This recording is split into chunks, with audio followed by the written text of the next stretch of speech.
ईद उल फितर हो या फिर कोई भी त्यौहार, दीदा ज़ेब और खूबसूरत चूड़ियां खवातीन की अव्वलीन तरजीह होती हैं, जो खवातीन के बनाओ सिंगहार में काफी हद तक इजाफा करती हैं। हारूनाबाद से अरशद अली गौरी बता रहे हैं अपनी इस रिपोर्ट में।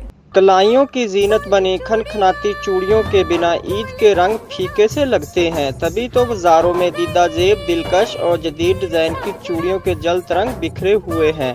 शौकीन खवातीन भी इसकी नाजुक खनक से खींची चली आईं।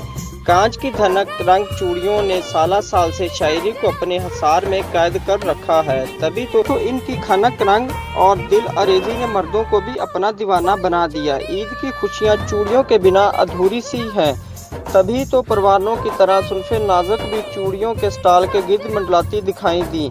छोटी ईद हो, नित नए डिजाइन की चूड़ियों की खनक ना हो तो दो शिजाओं की चमक मांद पड़ जाए। 16 सिंघारों में शामिल ये चूड़ियां औरतों, लड़कियों और बच्चियों की खुशी को दुबाला करने के लिए काफ़ी हैं। घर में रहकर और चूड़ियां पहनकर अपनी हम जूलियों को खुश होकर दिखाना ही इनकी ईद है।